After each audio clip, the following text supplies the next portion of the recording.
Great Wednesday. Welcome to the Fully Human Connections podcast. I'm your host, King, joined by my co-host today, Reggie. How you doing today, Reggie? Doing well, King. Good to be with you here on another Wednesday morning, and I'm grateful as always to be in conversation with you. And I'll just make believe I know what we're doing together, and I'll go right into my gratitude moment. Um, so I'm grateful for just my life this morning, for my indoor plumbing, plenty of safe drinking water, a refrigerator with fresh, cool food in it. All my basic needs are met. I have a relatively sound body still in my eighth decade.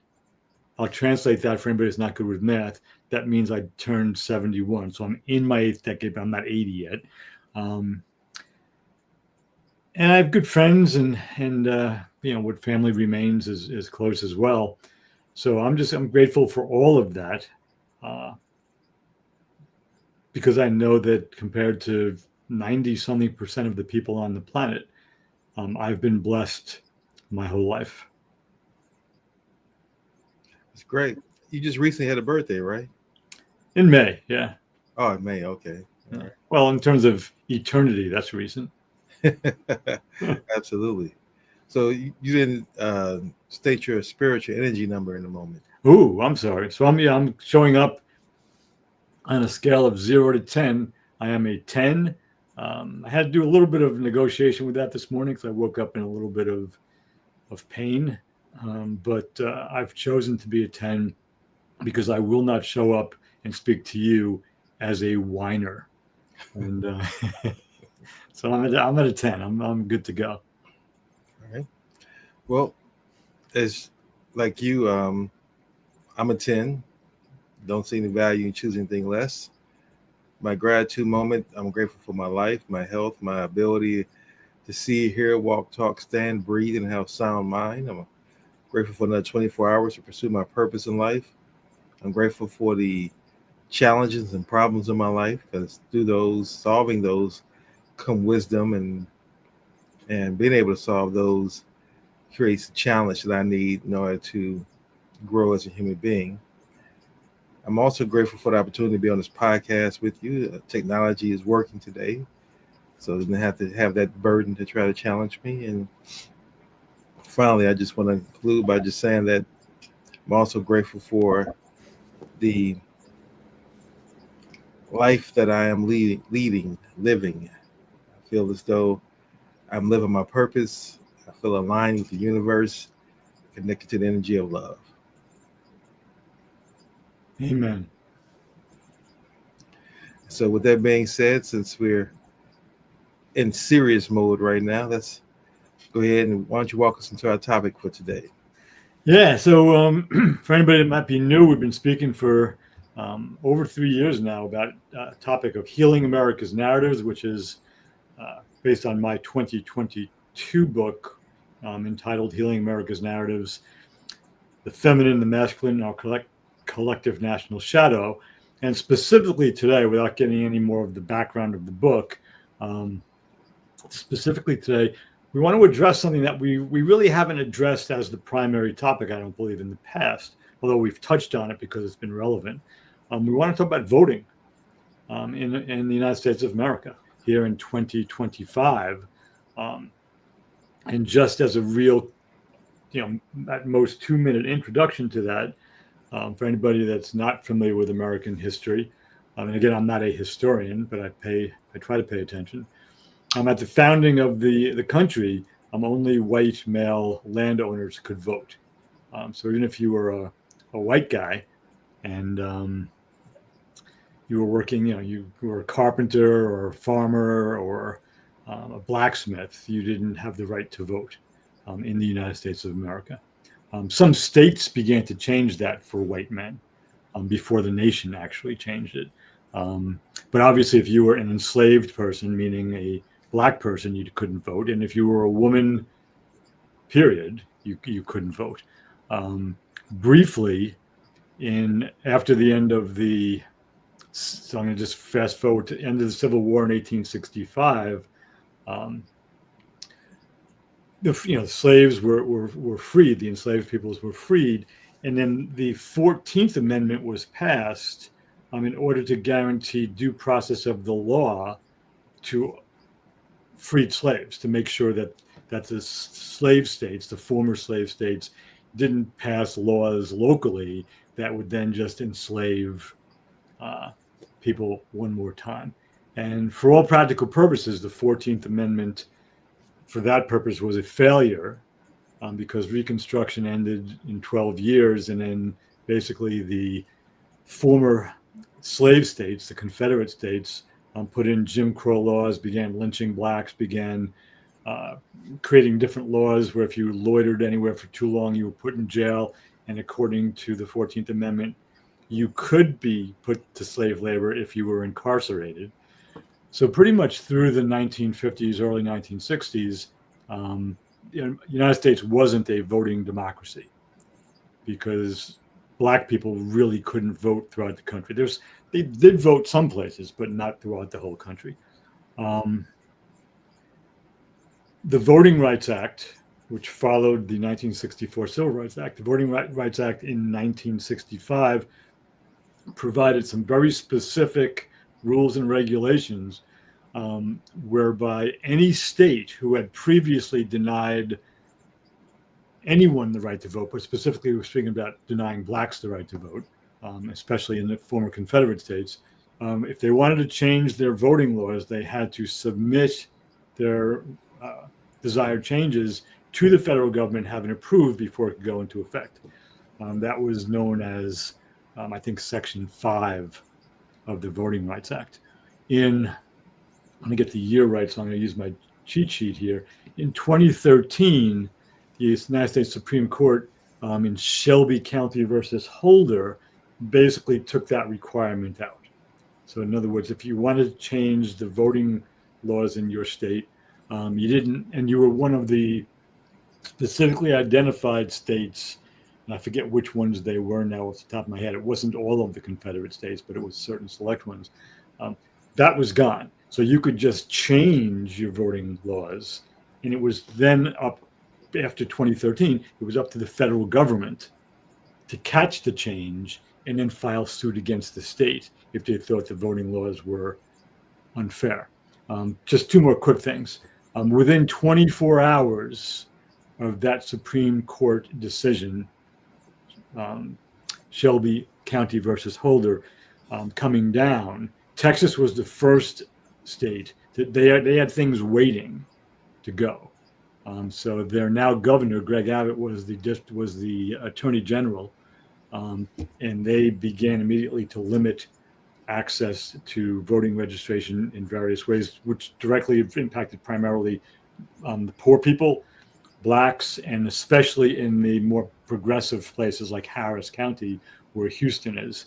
And then North Carolina followed, and Georgia followed, and other states followed. And there's lots of literature on what has happened since 2013 and the number of people that have been disenfranchised once Section 5 of the Voting Rights Act was weakened. The last one, which is actually chronologically out of order, was in 2010. The Supreme Court passed made a decision, which is known as Citizens United versus the Federal Election Commission. And in that, based on the mistake of the 14th Amendment, which courts back then allowed corporations to be treated as people, the Citizens United decision basically defined political contributions by corporations as First Amendment rights. He said giving money is free speech. So in effect, even though that wasn't seen as a voting decision, what it then allowed was rich people, corporations and individuals who had billions of dollars or hundreds of millions of dollars to influence lawmakers. So when we go to the voting booth, when you go or when I go, our vote really doesn't count as much because the influence of money has passed laws and kept certain people in office who maybe wouldn't have stayed in office had tens of millions, hundreds of millions, even billions of dollars over time, not been considered free speech, because you and I can't do that. Individual voters can't give millions of dollars to given candidates or to get legislation passed. So there's been a lot of messing around with voting rights. Very last thing is in 1980, at an early meeting of Christian pastors. It was in Dallas, Texas, in August of 1980. Ronald Reagan attended. He was, I don't know if he was the Republican. He was already the Republican candidate, but it was a meeting of Christian evangelicals and Christian people I would call Christian nationalists. Paul Weyrich, who was one of the founders of the Heritage Foundation, which is the primary organization that produced Project 2025. Weyrich actually literally said, I'm going to just quote him so I get it right, so I don't misquote him. This is part of what he said at that gathering. I don't want everybody to vote. Elections are not won by a majority of people. They never have been from the beginning of our country, and they are not now.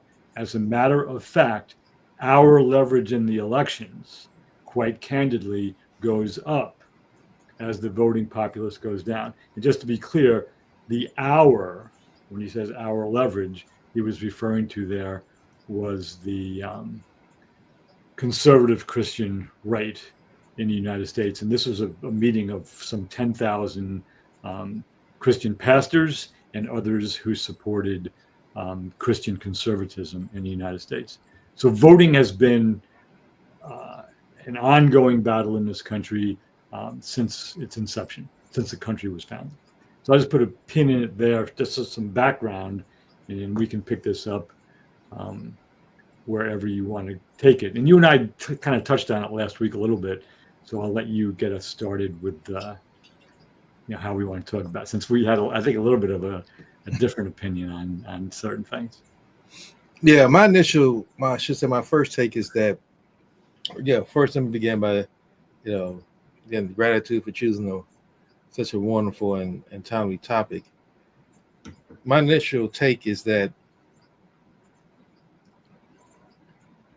when it comes to voting, and if I see myself under my cultural given identity as a Black man, I've always been taught to vote. And our ancestors fought and died and bled for me to have the right to vote.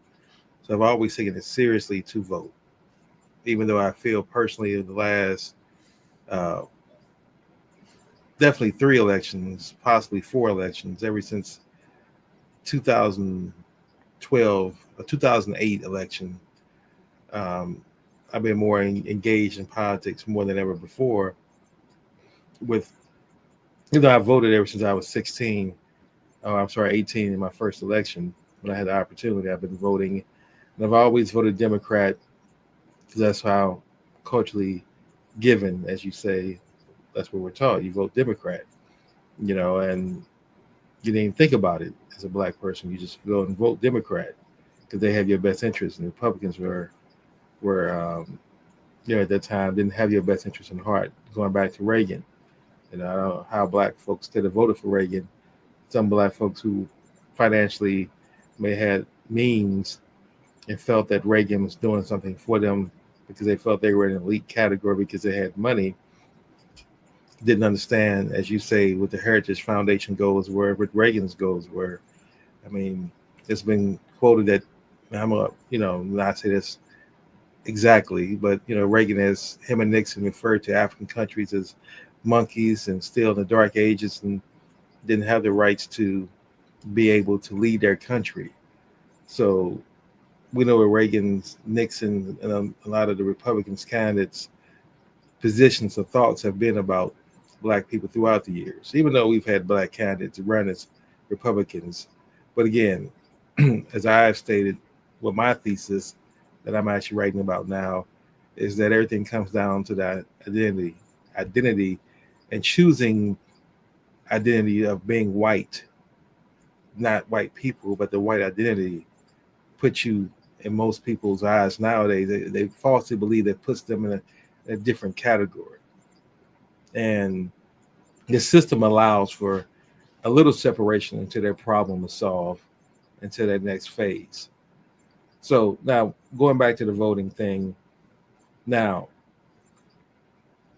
where you and I differ slightly is that I think, in this country, voting is a right. Once you turn 18 and you're an American citizen, you have the right to vote.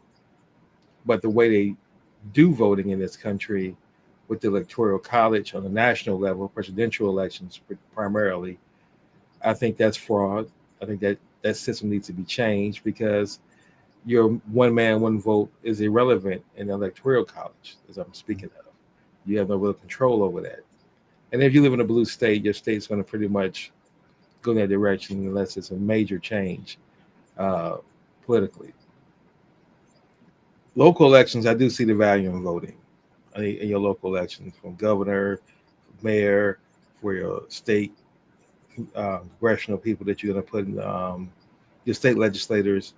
I believe you definitely want to vote for them. They're going to have a great impact. But I believe voting comes with education, though. I think that it's like you shouldn't be allowed.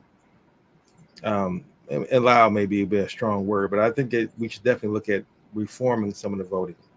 Um, Definitely there's gerrymandering going on, and again, all these games, like I said, are being played by the Republican Party because primarily they're in the minority, and they have to do that in order to survive. Because if they just did free and fair elections where you just allow the populace to vote, to your point from the quote from the Heritage Foundation, they wouldn't win. Right. And they know that, and they understand that. So systematically and strategically, what they've done is they've now controlled most of the courts, um, definitely control the Supreme Court, and they're able to gerrymandering and create certain um, structures and cities throughout the United States where they don't have the population. They're able to divide those by gerrymandering and breaking those populations up, so it's not a Democratic majority. But see, that to me is because, again, I look at Black leadership throughout the years have never really truly positioned themselves in the Republican Party. Like, we allow ourselves to just ride with Democrats and be branded as a Democrat, so it was easy to make a delineation to say, okay, well, we're gonna do gerrymandering because if Black folks were kind of a little more spread out, to be honest, in my opinion, from a strategy standpoint. Like, we need to be more strategic in how we maneuver. Then gerrymandering really wouldn't matter if you had a lot of Blacks that were more Republicans. But when you line up 96% in some elections on a national level, Blacks voting Democrats without really getting anything in true value for that other than not getting the pain that's associated with when a Republican got in office. That's all we were voting. We're voting to avoid pain, but not really voting to enrich and better and grow as a people, as we've seen. So I know I've said quite a bit, but my final, I would say, conclusion to my first take is just the fact that I think the voting electorate should be required to have some form of knowledge. Like, maybe it's a quiz you fill out when you go to vote. What is your understanding about the candidates? Just basic questions. Don't have to be very detailed answer, but just what is your why you're voting for this candidate. Name 3 reasons, right? And you choose. At least it has to be some form of more accountability than the way it is right now, where it's like folks just tell you who to vote for, and then tell you get out to vote. Here's who you vote for. Here's why you vote for this individual, and then you're supposed to in your busy life as an American, between working your 2 jobs, as Bush said one day at 9/11, when someone said they're working a third job that is so American that you know the direction they wanted you to be in. You're working your 2 or 3 jobs trying to figure out who to vote for, um, and then the media is hitting you with so much propaganda that your head is spinning. You don't you're just going through the act because you were told, again, speaking from the identity of a Black person, that this was your right. Your ancestors fought and died for this, and you're going through the action because you feel that you owe that to your ancestors without really even a clear understanding of what you're getting out of by casting your vote. What are you going to hold this candidate to? What are you expecting this candidate to do for you, whether it's, again, nationally or whether it's on a local level? Most people are not keeping up with politics and don't know why they're voting, other than a yard sign, or a candidate knocks on your door, or you've seen him at church and he comes out and the pastor endorses him because the candidate has promised the pastor some perks and incentives for his endorsement. So to me, politics has been and and Trump and the MAGA Republicans have taken it to a whole nother level politically. They keep upping the ante of criminality, evil, and win at all cost mentality, where I think everyone else was kind of playing with certain rules, say we won't cross this line, but now MAGA just said we're going to go, we're going to do what we need to do to win. So that's my initial take. I know it's kind of all over the place, but that's kind of my initial take. No, I don't. I think it was clear. I want to just take the easy. Pretty much, I agree with. There's one part where I think it's a little bit complex, but I pretty much agree with everything you said. And definitely the Electoral College. I mean, that's the greatest fraud ever perpetrated by anyone on anything, and it's we'd be way better off. And again, for anybody who might be listening to this who doesn't understand elections in the United States, the only election impacted by the Electoral College is the presidential election. It has nothing to do with the Senate, House of Representatives, or state and local elections. It's only to do with voting for the president of the country. So I agree wholeheartedly that that's what should be gotten rid of. And Republicans, as you alluded to, will fight against that. Because and this is my developmental bias, I say bias to make it sound, to have some humility around it, but as our species and as Americans evolve, there is this movement toward a more inclusive, balanced, compassionate population. There really is. I mean, just if you look at what's been possible from 1965 through today, compared to what happened in the previous, almost 200 years. The amount of the increase in inclusivity and being able to get along with people of different ethnicities, different religions, different sexual orientations, et cetera, et cetera, et cetera, is extraordinary in many ways, and it's by no means perfect, obviously. So the Electoral College protects conservatives who want it to be a white Christian nation. So again, I agree with you on that. The last thing you said, which I just want to touch on because I had read something about that earlier today, and I'm forgetting what the last thing you said was now. Wasn't it gerrymandering thing? And both sides have gerrymandered, but the Republicans have the Democrats they're playing T-ball.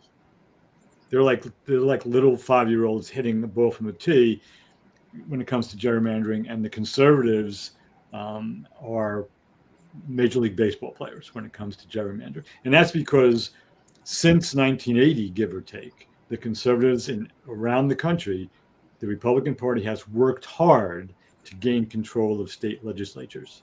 And that's where voting, because again, for anybody not familiar with the United States, voting and elections are run by state and local voting departments or agencies or the registrar of voters. So how voting takes place in Connecticut is different from New York, is different from Maryland, is different from Texas, different from Georgia.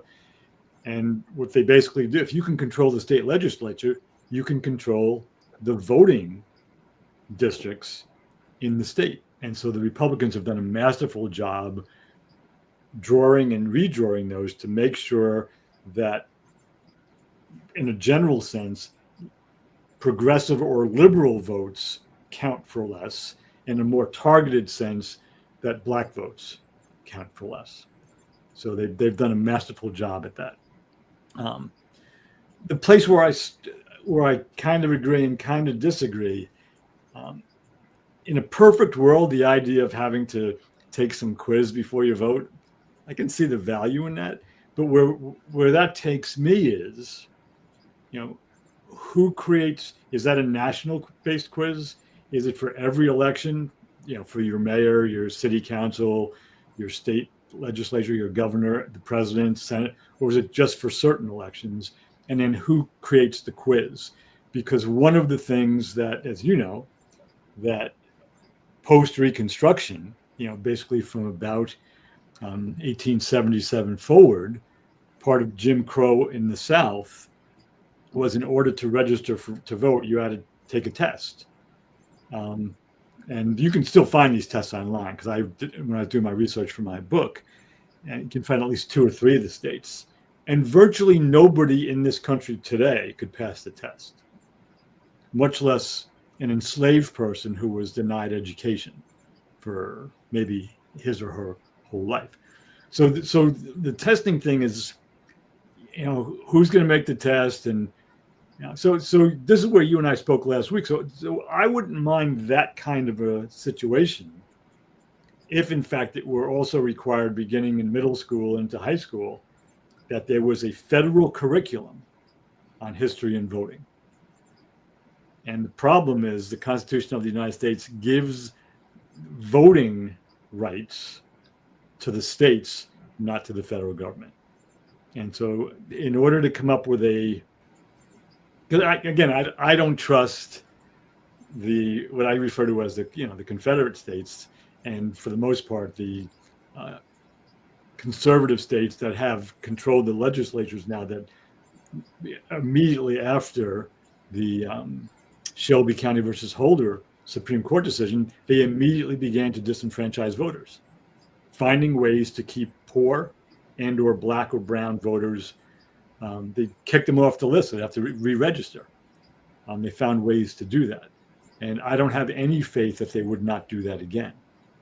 So so I'm really curious. What do you think about, like, how might we have some required education? And there used to be, I mean, when I didn't really go to middle school. I went to a Catholic grade school that was basically first grade through 8th grade. And we studied civics. We learned parts of the government, the federal government especially. We learned the basic voting information. Back then it was still 20, we had to be 21 to vote. By the time I was 18, though, it had changed to 18 in 1972. And that's faded in a lot of places. So I'd love to have the conversation around how we could mandate. In other words, if you're going to live in this country and you want to enjoy the democracy to the extent that it's in fact democratic, it's more oligarchic, we know that. But if you want to be part of this, you need at the very least to participate in the voting. And that's a bare minimum. How might we provide that education and make voting, number one, more secure? And it is, in fairness, voting in the United States is pretty secure, unless you've been disenfranchised. But there's, the two. This is the last thing I'll say because this is all coming together for me now. The two groups, the conservatives and the liberals. The conservatives are constantly guarding against voter fraud, and they talk about voting integrity to stop the steal. And that's a myth. Right. There's no election in the United States history that was stolen so the wrong person who wasn't elected got in. It's a complete myth. And not that it didn't exist before Donald Trump, but he perfected it. And either his constituents are stupid or they just believe, they just have chosen to believe in the lie. But that's a complete myth. What the more progressive folks have been doing, and I'll just say this beginning in the 1960s, we can go back to 1865 again, is fighting against voter suppression, which is going on, and it's factual, and you can see it. It's going on right now, and it's done by conservatives to try to limit who can vote, um, locally, statewide, and nationally. And that's the real issue. There's this myth of elections being stolen, and they're not. They haven't been. And in fact, as we've discussed before, Christopher Krebs, who was appointed by Donald Trump in the first term as the director of national cybersecurity and anti-cyber terrorism. That's a long title. I forget what it was.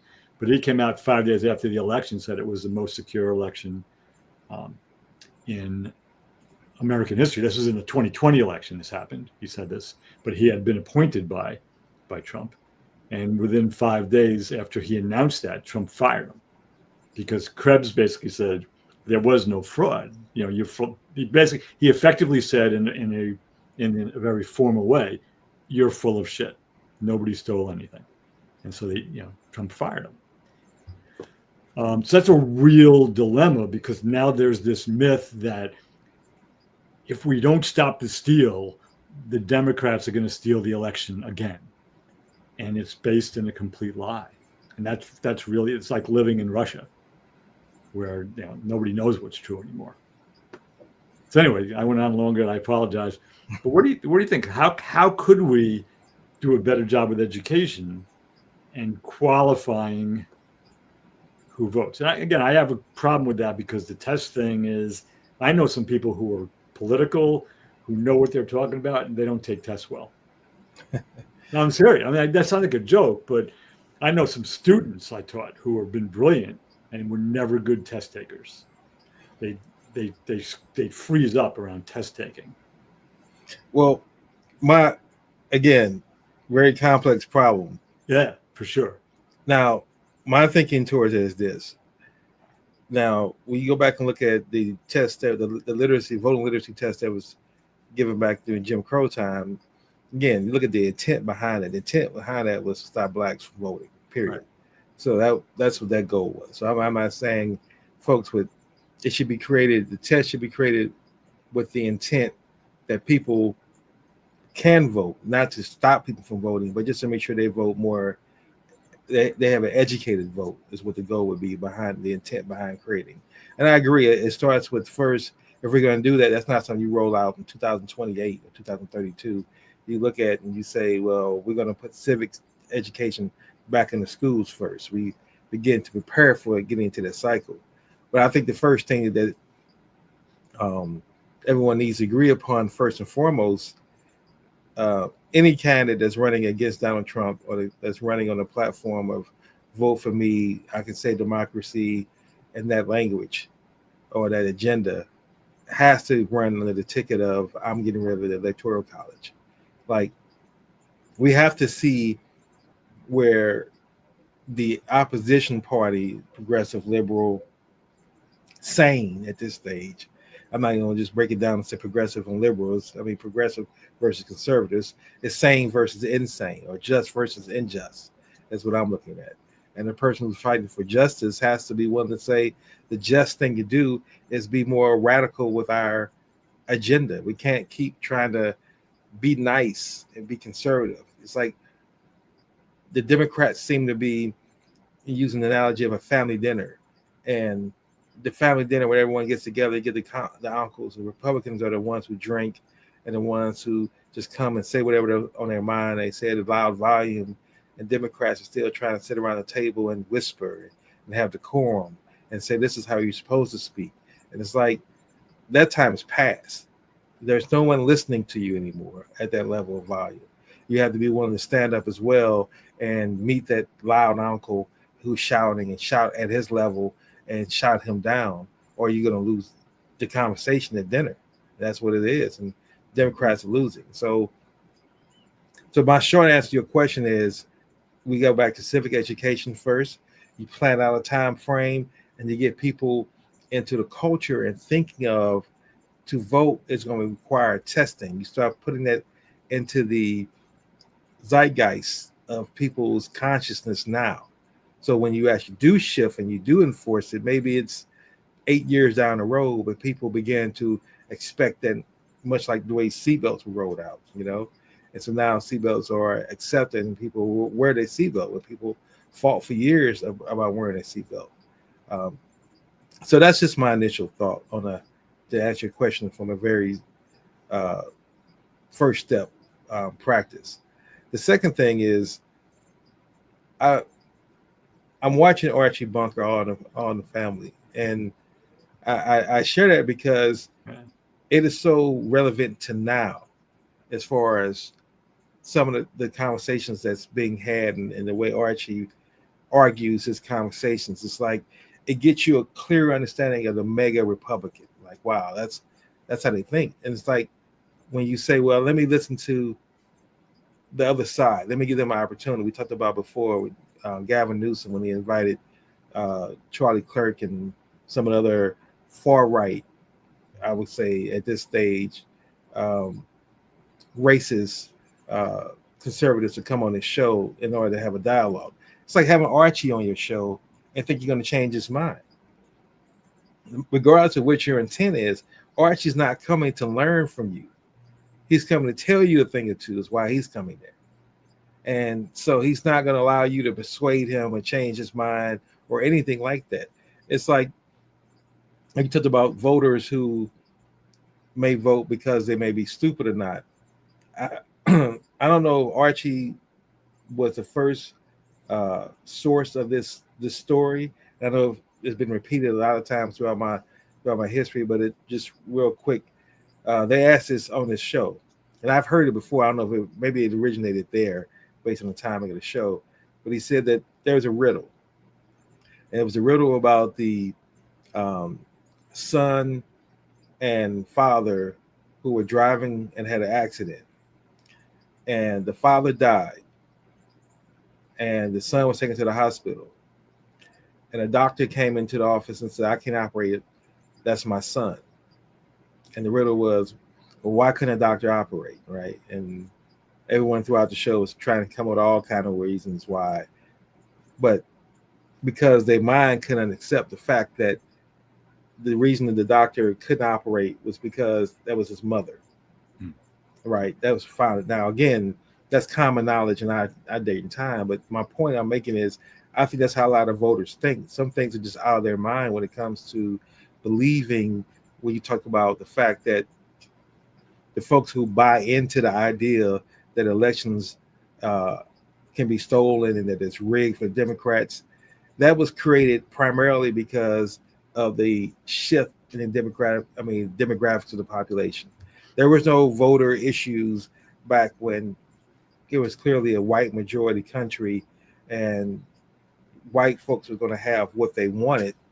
It only became an issue when the population started to shift. And then it's like, okay, well, to make sure, again, we're not going to win a free and fair election just because of the population shift.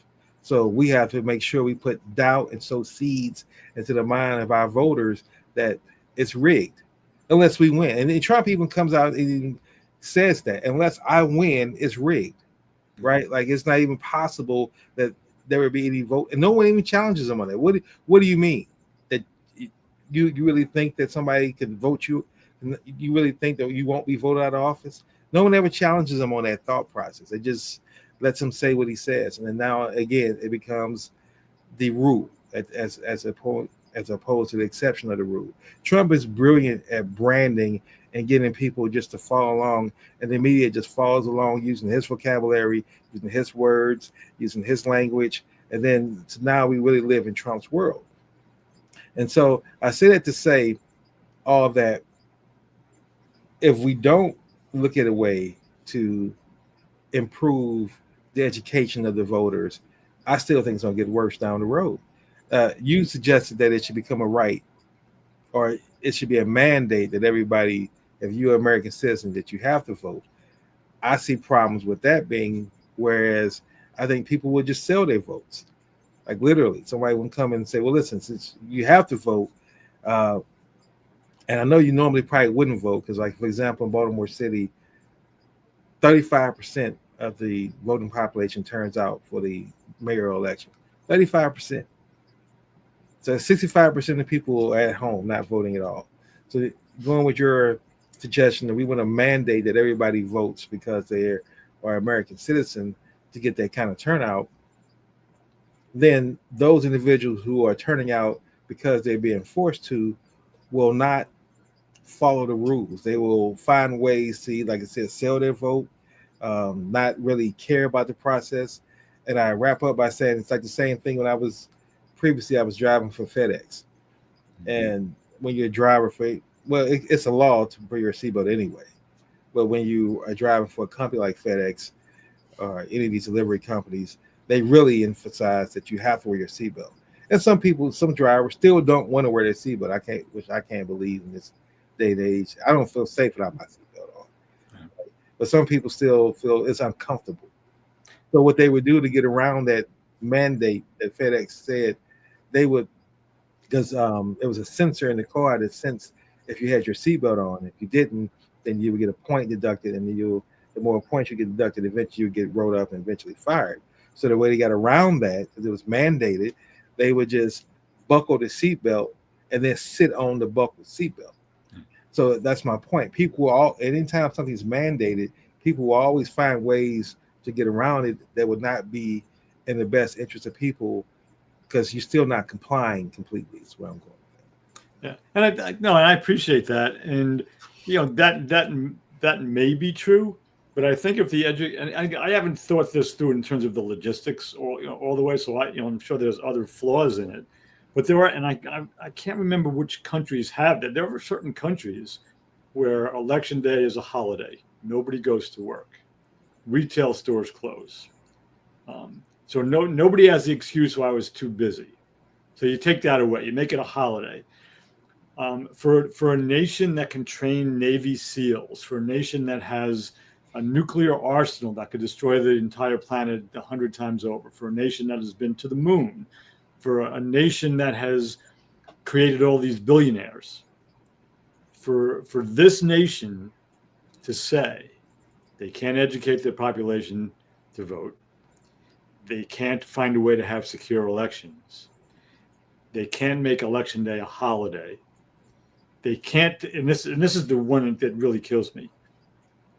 We're unable to both make voting as easy as possible. When I mean easy, when I say easy, I mean don't make the 80-year-old person in a wheelchair who has voted her entire life, don't demand that, don't say that, well, she can't vote from home.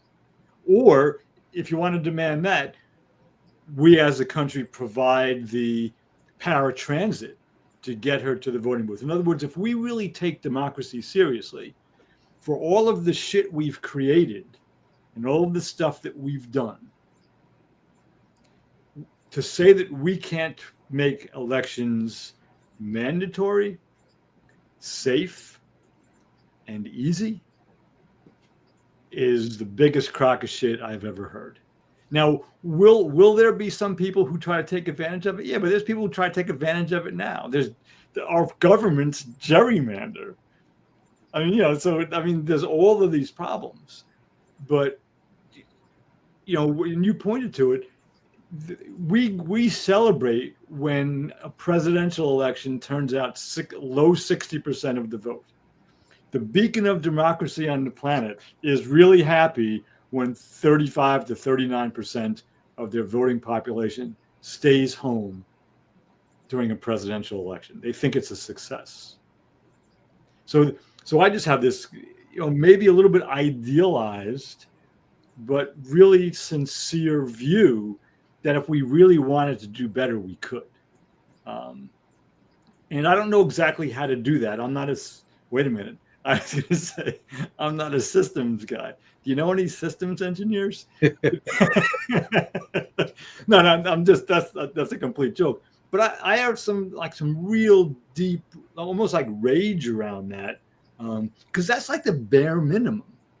There are places where they have voting week, where the polls are open for a week, or a long weekend, or whatever it happens to be. There are ways to do it. And ours is designed to make it as hard as possible for people to vote.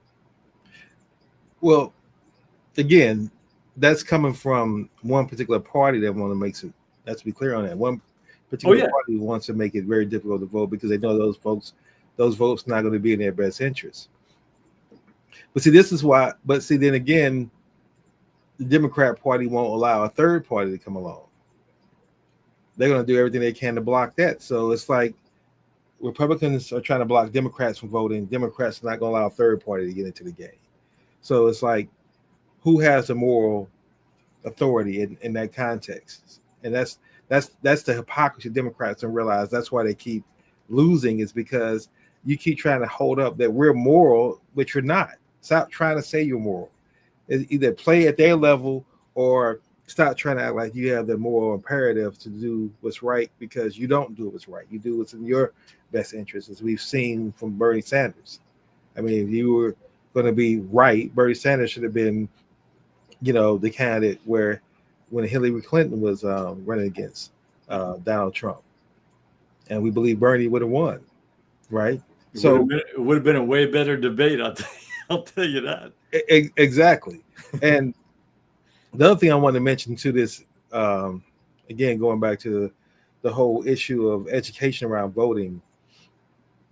Again, I go back to Archie Bunker, and that's why I challenge folks who think Archie Bunker, because again, when I watched Archie Bunker, I was a kid when it came out, so of course I thought differently. But watching now as a 55-year-old man with my history and knowledge of this country, it's funny to me, and it's meant to be funny. There's definitely a lot of racial jokes in there, but he comes at everybody. I think he's more of a chauvinist than he is a racist, to be honest. The way he treats his wife I could see women saying they don't want to watch it for that reason. He definitely treats his wife wrong. But my point I'm making about the show and the timeliness of why it should be watched now, just from a critical thought perspective of understanding human behavior and human thought, is that at the end of the day, Archie, in the theme song, even says this, starts off saying, "Boy, the way Ben Miller played." And then he said, "Guys like us, we had it made." Mm-hmm. Guys like us. So that goes back to the whole make America great again thought process. It's, we want to make it great for certain individuals. We want to take it back to where we had it great, not when everybody benefited. We don't want an equal benefit. And some folks, I've even found a video, and I was going to bring it up on our show. I didn't get a chance to do it. I'll bring it up on the next show, where there's a video going around of this. It's a white woman who looks to be in about maybe her mid 50s, 60s, excuse me. But she's basically outlining why those, and she represents that population, the rural South or Midwestern white individuals who are not rich, why they're voting for Trump. And she's saying it's out of fear. It's basically out of fear that they don't want the country to change, because they know what they've been used to. And now this new country where you can actually have maybe a woman president or a gay president or another black president or whatever non-white male president can get in office, what that's going to look like for their success in their life and their livelihood, as though their lives are well now. That's the thing. It's not like, but they believe, and she said this, is her own words, that at the end of the day, they don't mind taking losses as long as it hurts them more. Yeah. And that's the thing. As long as it hurts you more, we can take education out of school. We can take civics out of school. As long as it hurts your population more, then let's do it. I'll come around. I'll find some other way to get around it, but I don't want you to benefit. See, and my question that I wrap up this take with is, how do you expect to reason with someone who thinks that way? There is no sitting down and we can come together and communicate a way to come up with a solution that's in best in both our interests. I don't ever see that happen. Yeah. Well, and that, that brings us back to the developmental worldview. If you really believe there's an us and a them, that's your worldview. It's not we don't have this species, or we could call it the human race, but you believe that there's this kind and this kind and this kind, and your kind is the right kind because they were, that's what you were told. I mean, and the theme song from All in the Family was "Those Were the Days." I mean, that's actually the title of that song. Right. And so it's it's perfect. I mean, I agree with you. I haven't gone back and watched it yet but I may just do that just to see. But it was brilliant at the time. People didn't understand that it was satire. So people hated Carroll O'Connor, the guy who played Archie Bunker, because they thought he was a racist. That's that whole idiocy. Like it shows, though, in a way, it's not funny, but it shows the simplicity of the minds of some people in America who are chronologically adults, like the Colbert Report. Back when Stephen Colbert left the Daily Show and he did the Colbert Report for over a decade as this arch conservative, snide, kind of snarky guy who would, who just played the role of an arch conservative strategist. And politicians went on thinking that it was a real show. It was a comedy show. People didn't recognize that All in the Family was satire. That's terrifying if you think about it. Which goes back to my whole point. And that person who thinks that, you still want them to have the right to vote when they show that they can't even look at a sitcom and be able to make a determination. I can get 9-10-year-old kid, but you're an 18 plus adult. You should be able to look at that and say, I understand that's a comedy. That's a joke. Because they always allowed Archie to have folks who would balance him out. I mean, like his son-in-law was more liberal, so he had a liberal perspective. Whether you agree with him or not, they was there to balance that out. And his daughter was there to balance that out, But I just want to conclude by making this point real quick. I think that, and you and I won't come up with the solution ourselves here doing a talk show, but the great thing about it is that we're thinking about solutions, and that's where it begins. It's not about can we solve it. It's about let's at least be realistic and realize that something needs to change. And that's just start throwing ideas. And as the engineer, that's where it starts. Yeah. Start to say, well, how can we make a transmission automatic? So I don't have to step on a clutch every single time. How can we do that? And you just start throwing ideas out there. And then eventually one idea comes up and you say, well, let's test that. That's something we can actually mechanically try to make happen. And that's all we're advocating for here is let's throw some ideas out there. Let's get people thinking about things, but we agree that the status quo has to change one way or another. Yeah, if you have an idea, though, and then you test it, that's too much like science, and America doesn't believe in science anymore, so that's not going to work. I say that as a kind of throwaway line, but that's just another terrifying thing that's going on, where, I use government websites a lot. I have in the past because they were pretty reliable, especially when it came to science and healthcare and stuff. And research, and a lot of it is gone. It's just gone. It's not available anymore. But anyway, that's another that's a horse of a different color. Well, to your point, the belief now is that my opinion is more important than your facts. Yeah, experts don't know anything. No. I'll argue you the louder I get or the more aggressive I get. Right. That makes my opinion much more secure. And that's what Trump represented. See, he brought that era of thinking, of behaviors into it, which I take it back to, he got that from WWE wrestling. He saw that's what worked in that made up environment of wrestling, aggressive, just saying what you feel, getting the crowd behind you, bringing energy. That's what works there. And Trump realized, let me try this on the world stage as a politician. What do I have to lose? I'm the underdog. Yeah. I'm not going to win a conversation or a debate based off my agenda and policy. I will get destroyed that way. But what I can do is turn it into my circus and then bring them down to my level. And if I can win that first debate and get more TV time because I'm different, I'm unique. I'm an outsider. And then I step into some of the rumors within the zeitgeist, such as the media is fake, those things, election's not real, it's rigged.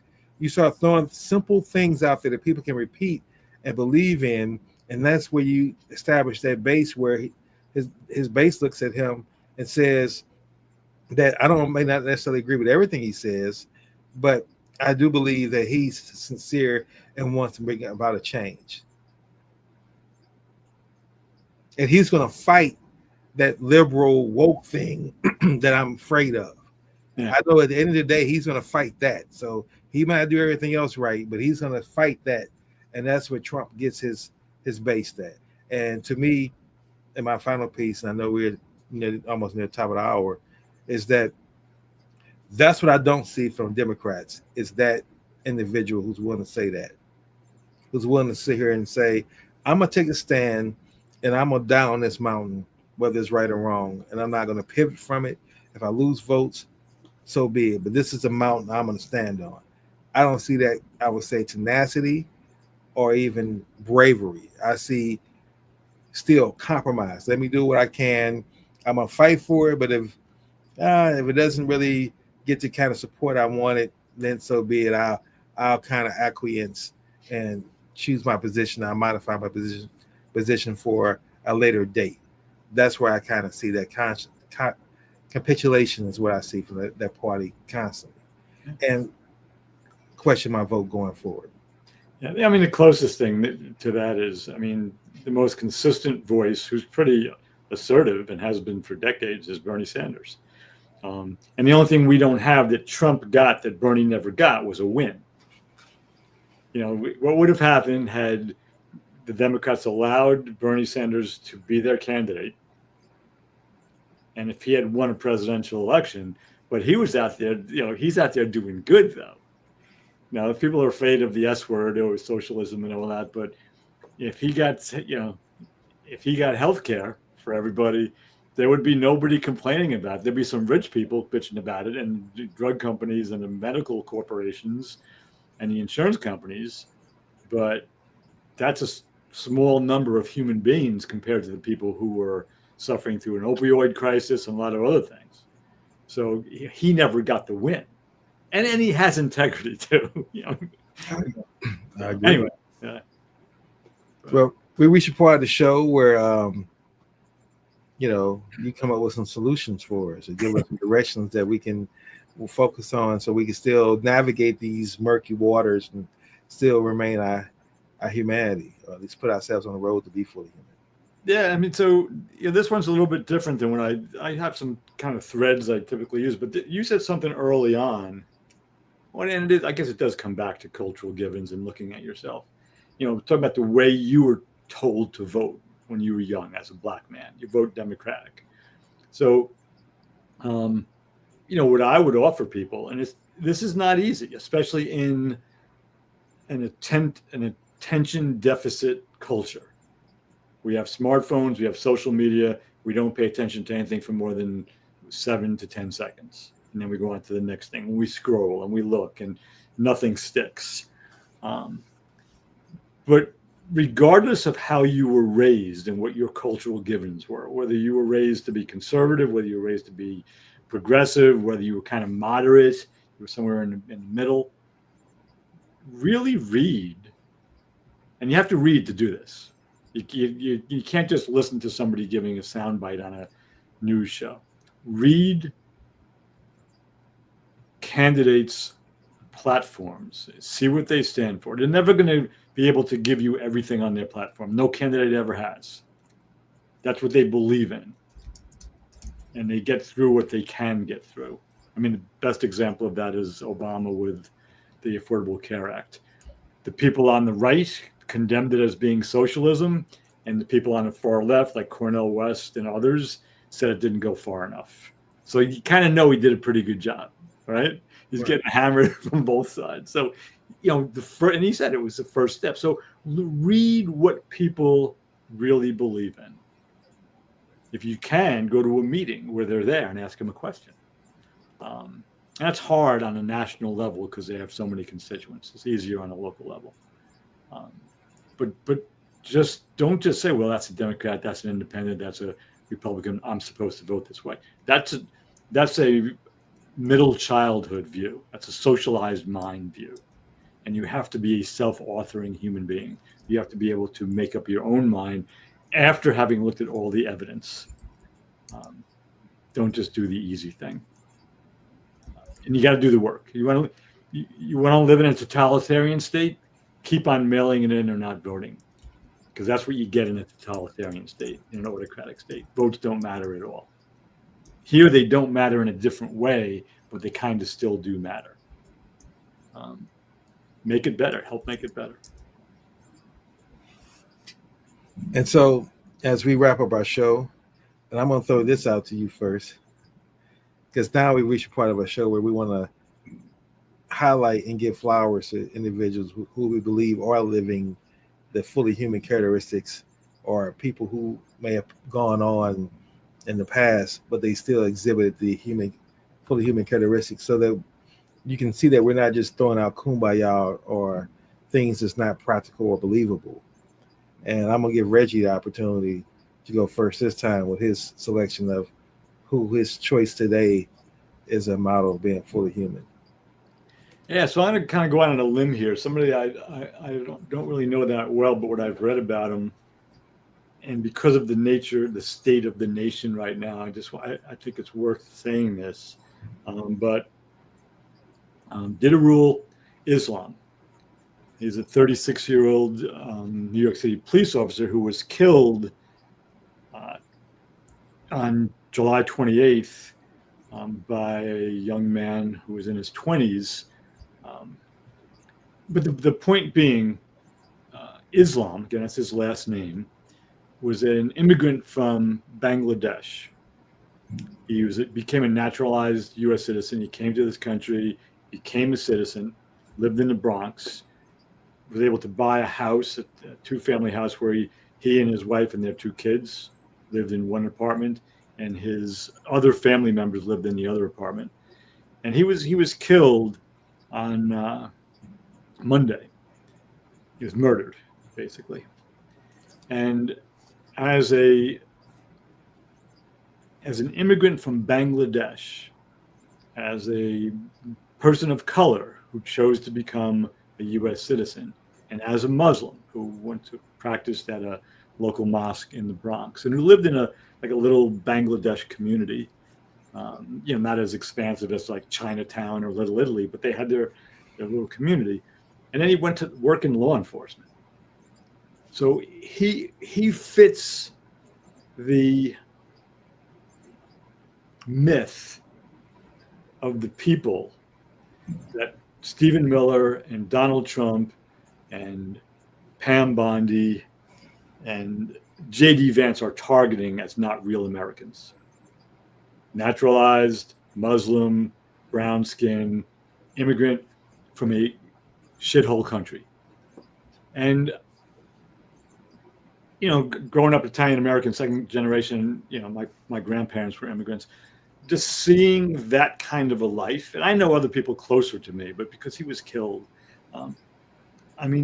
that's a guy who, he had a third kid on the way. His wife is 8.5 months pregnant. He came here to get a better life, and he was living it. And he's the type of person that's denigrated by this administration and the authors of Project 2025.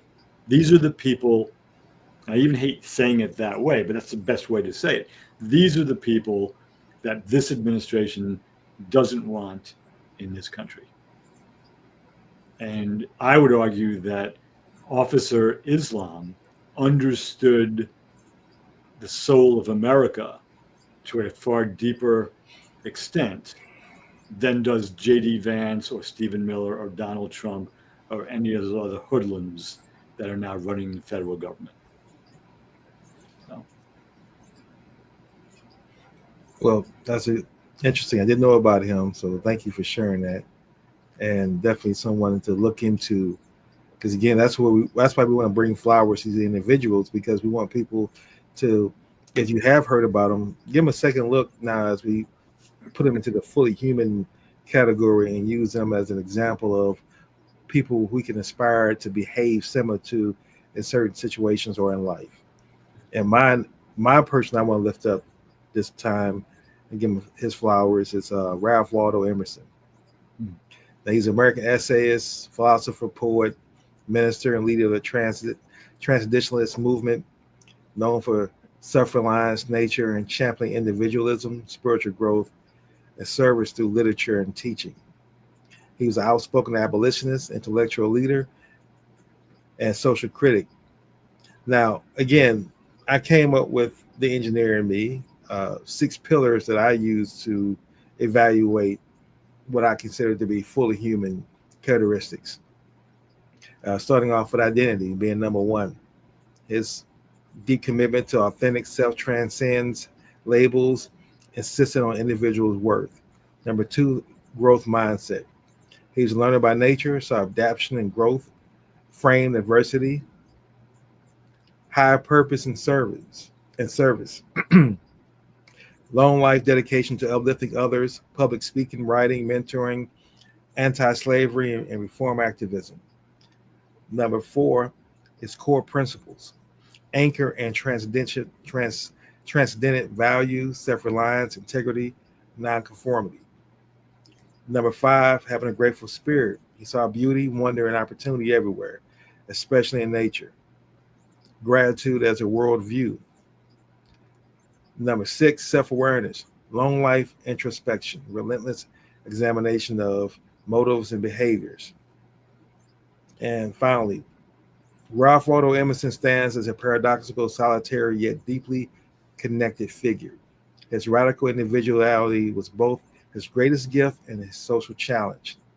What shines through it is a relentless fidelity to the authentic self, but also an appetite for growth and a conviction that life suffering can fuel wisdom.